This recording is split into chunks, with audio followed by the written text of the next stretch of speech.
వెంకటరెడ్డి గారు నమస్తే మేడం, చెప్పండి. నమస్తే అండి. ఇప్పుడు ఒకటి బీఆర్ఎస్ కు సంబంధించి వాళ్ళు సభలో సపోర్ట్ చేశాము, మున్ముందు సపోర్ట్ చేస్తాము, రాజ్యసభలో కూడా మా సపోర్ట్ ఉంటుంది అని చెప్తున్నారు. ఎక్కడికి రమ్మంటే అక్కడికి వస్తాము అన్న విధంగా వాళ్ళది ఉంది. సో వాళ్ళను పెద్దగా అనేటువంటి పరిస్థితి ఇప్పుడు లేదు. బట్ మీ దగ్గర ఇక్కడ ఆమోదం తెలిపారు, అక్కడ దీని గురించి ప్రస్తావన కానీ లేకపోతే ఇటువంటి ఇష్యూ ఉందన్నది కానీ అసలు ఆ ధ్యాసే పెట్టట్లేదు. అట్ ద సేమ్ టైం బయటికి వచ్చి మాత్రం ముఖ్యంగా చెప్పాలంటే ఈ ముస్లింలు అన్నటువంటి ఒక అంశం తీసి రాజకీయంగా విమర్శలు చేస్తున్నారే తప్ప దీనికోసం ఎంతవరకు మీ ప్రయత్నం చేస్తున్నారు అనేది కూడా ఒక క్వశ్చన్. ఇప్పుడు ఒకటి మేడం, మిత్రుడు నాగేందర్ గారు మాట్లాడినటువంటి దానికి ఒకటే ఒక సమాధానం చెప్పి, వాళ్ళ అధ్యక్షుడు కేసీఆర్ గారు ఇంతవరకు బయటకు వచ్చి దీని మీద మాట్లాడింది లేదు, నోరు విప్పింది లేదు. అది ఆ చర్చ అట్లా పక్కకెట్టండి. ఎవరైనా మాట్లాడితే మాట్లాడుతున్నారు, ఆయన తర్వాత నాయకులు కేటీఆర్ గారు, హరీష్ రావు గారు, అది వేరే విషయం. నేనేమంటున్నా అంటే, మరి కైలాష్ గారు మాట్లాడినారు, ఈ చర్చ చాలా కాలం మీతో చేయడం జరిగినట్టు, చాలా డిబేట్లు చేయడం జరిగినట్టు HMTVలో. ఇక్కడ నేను అంత అదేమైంది ఇదేమైంది చిత్తశుద్ధి లేదు అవన్నీ పక్కకు పెట్టండి. హైకోర్టు ఇచ్చినటువంటి దాని మీదే మన చర్చ జరగాల. మనం మీకుందా చిత్తశుద్ధి మాకుందా అనేటువంటివి పెట్టండి. మీరు చేసినవన్నీ కూడా చట్టపరంగా హైకోర్టు మీ మద్దతు పలకకపోవడానికి, దాన్ని 9 జీవోను స్టే చేయడానికి అనేక న్యాయపరమైన చట్టపరమైనటువంటి అంశములు మొన్న వచ్చినాయి డిస్కషన్లో, 2 రోజుల డిస్కషన్లో. వాటిని పక్కకు పెట్టి బీజేపీ ఇవ్వలే 8 మంది గెలిచినారు. బీజేపీ మొట్టమొదటి నేను చెప్పదలుచుకున్న పాయింట్ ఏంటంటే, 55 సంవత్సరాల లోపల ఉమ్మడి ఆంధ్రప్రదేశ్ కానీ తెలంగాణకు సంబంధించినటువంటి దాంట్లో కానీ బీసీలను ఈ లెవెల్లో గొంతు మన కషాయ వాళ్ళని గొర్రె నమ్మినట్టుగా మోసం చేసినటువంటి వ్యక్తి రేవంత్ రెడ్డి గారు. అది వీలైతుందా వీలు కాదా, రాజకీయ అవగాహన ఉందా లేదా, న్యాయపరమైనటువంటి అంశం ఏంది, చట్టపరమైనటువంటి లోతుపాట్లు ఏంది అని ఆలోచించకుండా చేసినటువంటి తప్పిదాలను బీసీలను బలి చేయడం జరిగింది. భారతీయ జనతా పార్టీ ఇప్పటి కూడా బీసీల పట్ల చిత్తశుద్ధితో ఉంది. మాకు అవకాశం వచ్చినప్పుడు తప్పకుండా చేస్తాము, అవకాశం కోసం ఎదురు చూస్తున్నాము, ఆ ప్రక్రియ ప్రారంభించినాము. దీంట్లో సందేహము లేదు. వీళ్ళకి అవకాశము వచ్చి అంటే ముందుగానే మమ్మల్ని బ్లేమ్ చేయడానికి ఒక ప్రయత్నం చేసినారు. రాహుల్ గాంధీ అంటారు, ఏదో అంటారు. రాహుల్ గాంధీ గారు ఢిల్లీలో జరిగినటువంటి ఆ ధర్నాకి రాను లేదు, పోను లేదు, ఎవరు రాలేదు. ఇవన్నీ మాట్లాడుకున్నాం మేడం, మళ్ళీ మనం మాట్లాడుకుంటే బాగుండదు. నేనేమంటున్నా అంటే, అభిషేక్ సింగ్ గారు మాట్లాడినటువంటి అంశం లోపల ఆయన పెద్ద లాయర్ అంటారు, నేనైతే మామూలు వ్యక్తిని. ఆ లాయర్ మాట్లాడినటువంటిది చిన్నపిల్లలు నవ్వేటువంటి పద్ధతి లోపల ఉన్నటువంటిది. వాళ్ళు జీవోను ఛాలెంజ్ చేసినారు, చట్టాన్ని ఛాలెంజ్ చేయలేదు అనేటువంటి వాదన తీసుకొచ్చినాడు. మీరు చాలా హైలైట్ అయింది ఆ పాయింట్, మీరు గుర్తుపెట్టుకోండి. ఆ రోజు మీరు గమనించి ఉంటారు సీనియర్ జర్నలిస్టుగా. అంటే జీవో అనేది చట్టానికి పుట్టినటువంటి ఒక పాప లాంటిది. దాన్ని ఛాలెంజ్ చేయకుండా పాపని అడుగుతున్నారు, ఏమని ఎవరికి పుట్టావు అనేటువంటిదని. తప్పు అన్నాడు. నేనేమంటున్నానంటే, అది చట్టము కాలేదు, అది బిల్లు మాత్రమే. బిల్లు మీద గవర్నర్ గారు సంతకం పెడితేనే చట్టం అవుతుంది. చట్టం కానప్పుడు చట్టాన్ని ఎందుకు ఛాలెంజ్ చేస్తారండి? జీవో మీరు ఎగ్జిక్యూటివ్ ఆర్డర్ ఇచ్చినారు, అది నిలవదు అనేటువంటిది మనకు చాలా స్పష్టంగా తెలుసు. రెండవది, అభిషేక్ సింగ్ గారు, నేను అంతే ఆపరిమిత దానికే వెళ్తాను, ఇంకా వేరే మాట్లాడలేదు. అభిషేక్ సింగ్ గారు మాట్లాడింది ఏంటంటే, 50% కంటే మించకూడదని చట్టంలో ఎక్కడా లేదు అని చెప్పినాడు. ఆయన హైలైట్ అయింది మీడియాలో. నేను కరెక్టే, సుప్రీంకోర్టు చట్టంలో ఇయ్యమని లేదు, ఇయ్యొద్దని లేదు బీసీలకు. సరే, ప్రభుత్వం ఇచ్చింది. చాలా రాష్ట్ర ప్రభుత్వాలు చాలా రకాలుగా ప్రయత్నాలు చేసినాయి. హైకోర్టు ఒక జడ్జిమెంట్ ఇచ్చింది. హైకోర్టు దాన్ని ఇంటర్ప్రిట్ చేసింది.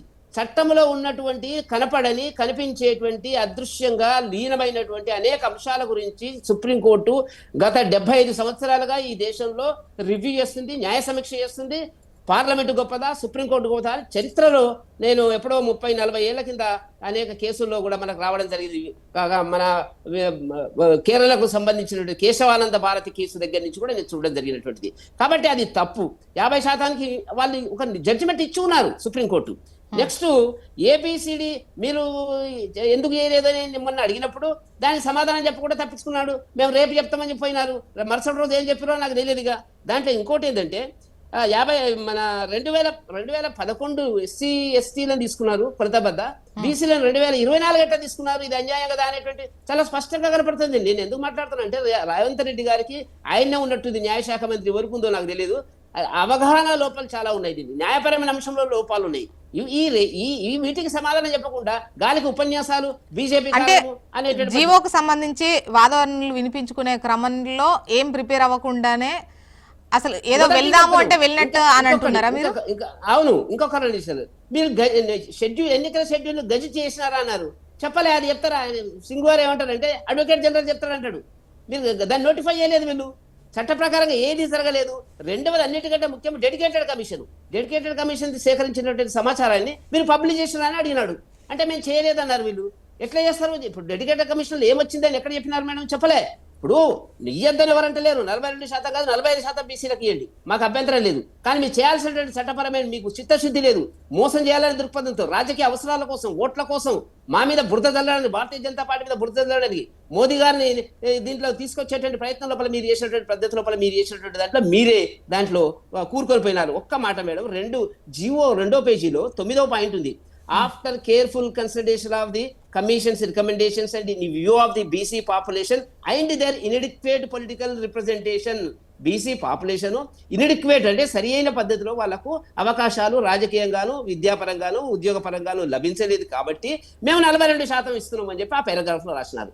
మీరు ఎక్కడ ఇంటర్ప్రిట్ చేశారో చెప్పండి, మీరు పబ్లిష్ చేసినారో చెప్పండి. మీ సేకరించినటువంటి డేటాలో మీరు గ్రామ పంచాయతీలో సర్పంచులు ఎంతమంది ఉన్నారు తెలంగాణలో, దాంట్లో బీసీలు ఎంత, ఎస్సీలు ఎంత, ఎస్టీలు ఎంత, అగ్రకులాలు ఎంత తీశారా, ఉద్యోగాలకు సంబంధించినటువంటి ఇచ్చారా? మీరు మొన్న చేసిన గ్రూప్ 1 సర్వీస్ సంబంధించినటువంటి దాంట్లో కూడా ఓపెన్ లో ఎంతమంది బీసీలు వచ్చినారు, ఎంతమంది రెడ్డిలు వచ్చినారు, ఎంతమంది అగ్రకులాలు వచ్చినారు మీరు డేటా తీసిండ్రా? మీరు సబ్స్టాన్షియేట్ చేసే పరిస్థితులు లేరు. మీరు చెప్తున్నది ఏంది?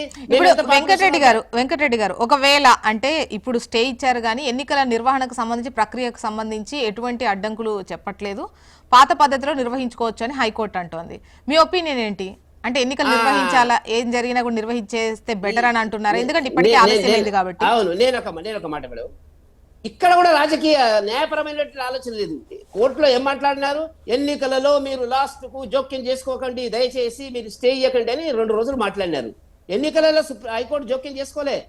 మీరు చేసినటువంటి అమెండ్మెంట్ విషయంలో జోక్యం చేసుకుంది. మేము మామూలుగా వెళ్తాం ఎన్నికల కంటే వాళ్ళకి అభ్యంతరం లేదు, అదే క్లారిఫై చేసినారు ఇప్పుడు. కాబట్టి ఆ పద్ధతిలో ప్రభుత్వం నిర్ణయించండి. ప్రభుత్వాన్ని ప్రతిపక్ష పార్టీలో పిలిపించి మేము పాత పద్ధతిలో వెళ్తాం, అదొకటే వాళ్ళకు ఫేస్ సేవింగ్ రేవంత్ రెడ్డి గారికి ఉన్నటువంటిది అదొకటే. దానికి ఏంటంటే ఇక మా బీసీ సంఘాలను మోసం చేసినట్టు లెక్క. మీరు ఇంతకాలం ఎందుకు ఆపినారు? ఇంతకాలం మీకు ఆలోచన లేదా? మీకు ఏం జరుగుతుందో తెలియదా? ఇప్పుడు నేను ఒక్క మాట చెప్పి ముగిస్తాను మేడం. 10th క్లాస్ స్టూడెంట్, జిల్లా పరిషత్లో చదువుకున్న 10th క్లాస్ స్టూడెంట్ని, అతనికి హైకోర్టు తెలుసు, సుప్రీంకోర్టు తెలుసు, సబ్జెక్టులు ఏది గొప్పదని తెలుసు. ఒక సుప్రీంకోర్టు ఇచ్చినటువంటి జడ్జిమెంట్ను హైకోర్టు ఏం చేస్తుందని ఏమంటాడు? అట్లయితే సార్ సుప్రీంకోర్టు జడ్జిమెంట్ 500 ఉంటుంది, హైకోర్టు వ్యతిరేక. ఆ 50% అనేటువంటి సుప్రీంకోర్టు ఇచ్చినటువంటి దాన్ని పక్కకు పెట్టి హైకోర్టులో వాదిస్తే ఏమొస్తుంది చెప్పండి? హైకోర్టు సుప్రీంకోర్టు ఇచ్చినటువంటి ఆదాన్ని పక్కకు పెట్టి ఒక కొత్త జడ్జిమెంట్ ఇస్తుంది, మీరు ఇవ్వండి 42% అని చెప్తారంటే కామన్ సెన్స్ ఇది లేకుండా ఇవంతా ఏంటంటే పెద్ద డ్రామా రేవంత్ రెడ్డి గారు. ఇప్పుడు ఈ బిల్లు, ఈ ఆర్డినెన్స్, ఇవన్నీ ప్రయత్నాలు చేయకుండా, జీవో ప్రయత్నాలు చేయకుండా జస్ట్ పార్టీలను పిలిచి ఇప్పుడు అయ్యేట్టు లేదు, లేదంటే ఇప్పుడు కేంద్రం కూడా ఒక కులగణన జనగణన ముందుకేసుకుంది 2027, ఈ లెక్కలు ముందున్నాయి కాబట్టి ఇప్పుడు అవ్వదు అని అంటే అసలు మీరు ఏ ప్రయత్నం చేయలేదు, ఎందుకు హామీ ఇచ్చారు, మీ ఎన్నికల హామీ ఏంటి అని ఏకరువు పెట్టరా మీరు? పెడతారు, అది పెట్టడే కాదు, మేము చెప్తూనే ఉన్నాం. అంటే వాళ్ళు ప్రయత్నం చేస్తున్నారు కదా అని. ప్రయత్నాలు ఇప్పుడు ఈ రూటు మన కూకటపల్లి వెళ్తుంది అంటే మీరు హైత్ నగర్ రూట్ వైపు పోతే దారి తప్పి మీరు తిరిగితే మా అంటే మీరు రండి అంటే మేము ఎందుకు వస్తామండి? ఆ రూటే కాదు మీది చేసింది, అది మొదటి నుంచి చెప్తాను, కొత్తగా ఏం చెప్పినామండి? స్పష్టమైన జడ్జిమెంట్స్ ఉన్నాయి. ఒకటి మేడం, ఇలా హైకోర్టు గురించి ఎక్కువ ఎక్స్పెక్ట్ చేసినటువంటిది ఇప్పుడు జాతీయ స్థాయిలో ఇది ఒక సమస్య. జాతీయ స్థాయిలో దీని మీద కొన్ని హైకోర్టులు కానీ లేకపోతే సుప్రీంకోర్టు కానీ జడ్జిమెంట్లు ఇచ్చిన పరిస్థితి ఉంది. కొత్తగా నువ్వు ఎట్లా తీసుకొచ్చినావు? ఏం పద్ధతి? డిపార్ట్మెంట్ డిపార్ట్మెంట్ ఏం చేస్తుంది? డేటా కలెక్షన్ తప్పులు. వెంకటేశ్వరరావు గారి డెడికేటెడ్ ముందు డేటా పెట్టింది తప్ప ఆయన చేయలే. డేటా ఆయన చేయలేదు. అంతకు ముందే ఆయన అపాయింట్మెంట్ ముందే డేటా వీళ్ళు కలెక్ట్